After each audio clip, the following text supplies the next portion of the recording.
ফের বাঙালি আবেগে শান। অসম বিজেপির বিরুদ্ধে সরব হলেন মমতা বন্দ্যোপাধ্যায়। অসমে নাগরিকদের ভয় দেখানোর অভিযোগ তুলে আক্রমণ করলেন মুখ্যমন্ত্রী। কথা বলার নিরিখে দেশের দ্বিতীয় স্থানে বাংলা, অসমেও দ্বিতীয় স্থানে। সাধারণ মানুষ সব ভাষাকে সম্মান করে এবং শান্তিতে থাকতে চান। নাগরিকদের ভয় দেখানো বৈষম্যমূলক এবং অসাংবিধানিক আচরণ। অসমে বিজেপির এই বৈষম্যমূলক নীতি সহ্যের সীমা অতিক্রম করেছে।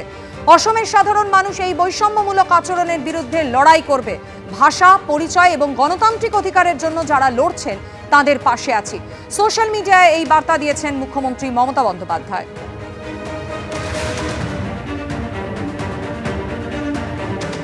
অসম বিজেপির বিরুদ্ধে ফের একবার সরব হলেন মমতা বন্দ্যোপাধ্যায়। ফের একবার বাঙালি আবেগে শান দিলেন তিনি। অসমে নাগরিকদের ভয় দেখানোর অভিযোগ তুলে আক্রমণ করেছেন মুখ্যমন্ত্রী। সোশ্যাল মিডিয়া বার্তায় তিনি বলছেন, কথা বলার নিরিখে দেশের দ্বিতীয় স্থানে বাংলা, অসমেও দ্বিতীয় স্থানে। সাধারণ মানুষ সব ভাষাকে সম্মান করে এবং শান্তিতে থাকতে চান। নাগরিকদের ভয় দেখানো বৈষম্যমূলক এবং অসাংবিধানিক আচরণ। অসমে বিজেপির এই বৈষম্যমূলক নীতি সহ্যের সীমা অতিক্রম করেছে। সোশ্যাল মিডিয়ায় লিখেছেন মুখ্যমন্ত্রী।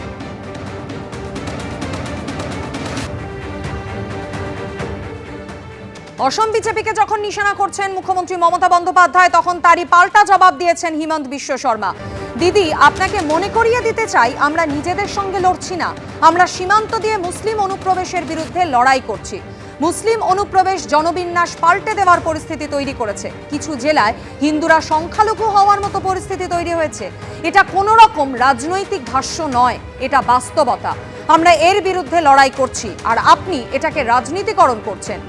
দিদি, আপনি বাংলার ভবিষ্যতের সঙ্গে সমঝোতা করছেন, ভোট ব্যাংকের রাজনীতির জন্য একটি সম্প্রদায়কে তোষণ করছেন। সোশ্যাল মিডিয়ায় বার্তা হিমন্ত বিশ্ব শর্মার। শুধু ক্ষমতায় থাকার জন্য সীমান্ত অনুপ্রবেশ নিয়ে নীরব থাকছেন। সোশ্যাল মিডিয়ায় পাল্টা আক্রমণ করেছেন অসমের মুখ্যমন্ত্রী হিমন্ত বিশ্ব শর্মা। মুখ্যমন্ত্রী মমতা বন্দ্যোপাধ্যায় যখন অসমের বিজেপি সরকারকে কড়া ভাষায় আক্রমণ শানিয়ে সোশ্যাল মিডিয়া পোস্ট করছেন, তখনই পাল্টা জবাব দিয়েছেন অসমের মুখ্যমন্ত্রী হিমন্ত বিশ্ব শর্মাও। তিনি লিখেছেন, দিদি, আপনাকে মনে করিয়ে দিতে চাই, আমরা নিজেদের সঙ্গে লড়ছি না, আমরা সীমান্ত দিয়ে মুসলিম অনুপ্রবেশের বিরুদ্ধে লড়াই করছি। কিছু জেলায় হিন্দুরা সংখ্যালঘু হওয়ার মতো পরিস্থিতি তৈরি হয়েছে। এটা কোনো রকম রাজনৈতিক ভাষ্য নয়, এটা বাস্তবতা। আমরা এর বিরুদ্ধে লড়াই করছি, আর আপনি এটাকে রাজনীতিকরণ করছেন। দিদি, আপনি বাংলার ভবিষ্যতের সঙ্গে সমঝোতা করছেন, ভোট ব্যাংকের রাজনীতির জন্য একটি সম্প্রদায়কে তোষণ করছেন। সোশ্যাল মিডিয়ায় পাল্টা আক্রমণ করেছেন অসমের মুখ্যমন্ত্রী হিমন্ত বিশ্ব শর্মা।